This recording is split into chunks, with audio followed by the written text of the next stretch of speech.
Bonjour, bonnes gens. Alors aujourd'hui, je vais un petit peu faire dérogation par rapport à mon principe, c'est-à-dire de lire ou de me baser sur une lecture. Je suis en train de travailler, je vous rassure, sur Schopenhauer et alors bah, j'y viendrai, j'espère, à un moment ou un autre sur l'épicurisme.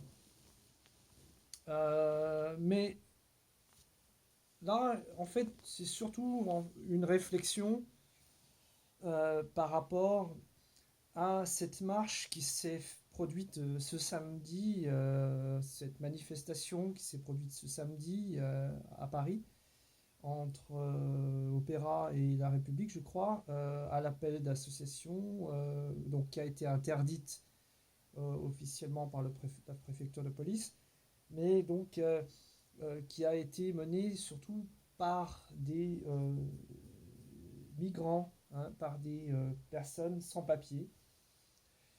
Et quelqu'un a justement observé que ces gens-là sont les invisibles. Hein, effectivement, c'est un peu le dernier maillon. Je me rappelle des émissions de Daniel Mermet.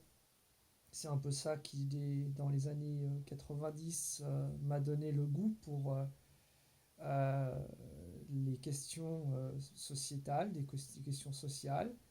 Euh, L'émission là-bas, si j'y suis.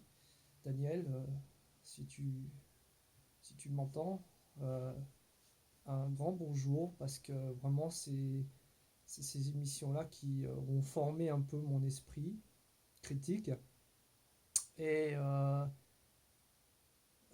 Mermet était parti à Calcutta, je crois, et montrait que là, il y avait sous les ponts, il y avait les miséreux des miséreux. Hein, il y a vraiment plusieurs étages dans la misère, et que ceux qui étaient sous les ponts, c'était ceux qui étaient vraiment tombés le plus bas, quoi, hein.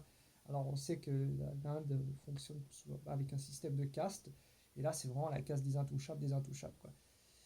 Et là on a un peu ce phénomène-là avec nous sans-papiers en France. Ce sont des personnes, ce sont des invisibles.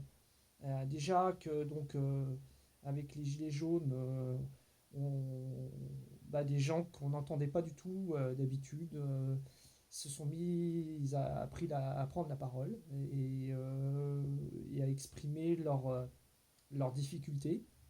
Au départ, c'était surtout ça, hein, je pense, les gilets jaunes. C'était des gens qui, par exemple, la mère de famille qui va chercher ses gamins à l'école, qui va rendre visite à sa mère en EHPAD et qui fait un peu le lien avec tous les membres de la famille et puis qui n'a plus les moyens, l'essence devenant trop chère, etc., pour faire le tour du mois, quoi.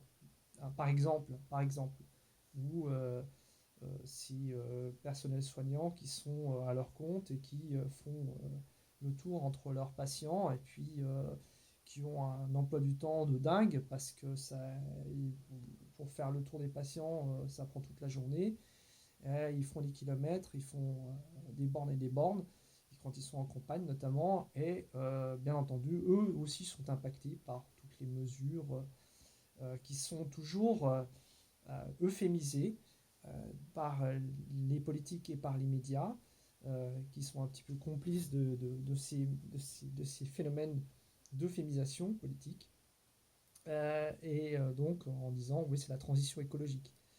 Et on voit bien que ce mouvement des Gilets jaunes a montré qu'une bonne partie, en tout cas des invisibles de cette République, voilà, n'était pas dupe de ces phénomènes d'euphémisation. Jacques Rancière, j'ai dit que je ne revenais pas sur mes lectures, mais quand même, je vais vous faire part quand même de Jacques Rancière, qui en parle aussi de cette invisibilité ou de ce non-accès à la parole. Et quand le non-accès à la parole publique n'est pas possible pour certaines personnes, eh bien, il y a aussi des possibilités de débordement. Et si les Gilets jaunes se sont mis à, à vociférer à un moment ou à un autre, c'est bien parce qu'ils avaient bien la sensation qu'ils n'étaient pas justement, comment dire, euh, qui n'étaient pas justement, qui n'avaient pas l'accès à la parole publique. Voilà. Donc ça, c'est un peu pour comment dire, le, euh, la- le contexte. Voilà. Et alors, justement, on parle des migrants. Et alors, c'est un débat qui est très, comment dire, actuel dans notre société. Et on a des intervenants qui se préoccupent, par exemple, de, des immigrés comme un fait sociétal. Il y a bien entendu une opposition entre la droite et la gauche, notamment sur ce sujet-là, classiquement parlant. Pourquoi? Parce que la gauche, faisant partie, je dirais, avec j'emploie des guillemets, comme des progressistes, du camp des progressistes, il y a toujours eu une tradition dans la gauche, finalement, l'idée de, de Marx, c'était que le, la, l'immigration, il considérait ça comme l'armée de réserve du capitalisme. Mais pour autant, bien entendu, la gauche se place dans le camp des gens qui défendent les droits des personnes et des personnes minoritaires, des personnes en situation d'infériorité, comme c'est le cas par exemple des migrants. Bien sûr, la plupart du temps, les migrants sont des gens on le voit là avec la crise des réfugiés, des demandeurs d'asile qui ont traversé la Méditerranée. Voilà, ils ont dû payer des passeurs, enfin, ils ont été sujets à toutes les malversations possibles et imaginables. Donc bon, évidemment, c'est une situation très défavorisée. Et en fait, on a du mal à comprendre pourquoi dans certaines personnes euh, dites conservatrices ont une position opposée par rapport à ça. Mais en fait, finalement, ça s'explique. Parce que si vous voulez, on parle du capitalisme et on dit le capitalisme, mon Dieu, quand on est placé plutôt, situé plutôt à gauche, ah, quelle horreur.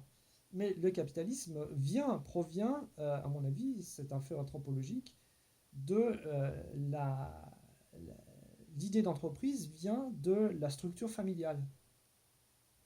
Parce que si on y réfléchit bien, traditionnellement parlant, d'ailleurs par exemple au Moyen Âge et à la fin du Moyen Âge notamment, il y avait ce qu'on appelait euh, des, euh, des, des professions qui étaient artisanales par exemple, qui se retransmettaient de père en fils, non seulement artisanales, mais bien entendu dans les familles paysannes, mais notamment les professions artisanales dont le savoir-faire se retransmettait de père en fils. Et finalement, il y avait par ce mode de transmission une hérédité. Et finalement, l'hérédité euh, euh, se constituait au sein d'une entreprise qui était donc constituée autour de la cellule familiale. En général, la dite mère au foyer subvenant ou par exemple à assumer la nourriture et la logistique au point de vue par exemple des apprentis, etc. C'est ce qu'on retrouve dans les systèmes de compagnonnage d'apprentissage d'ailleurs. Hein, il y a le maître qui héberge les compagnons et la femme de maison qui a un rôle très important aussi puisque elle occupe toute la tendance derrière. Euh, euh, et on retrouve donc cette structure familiale. Moi, mon interprétation, c'est que c'est la base du système entrepreneurial. Et finalement, donc on a deux j'ai un appel, excusez-moi.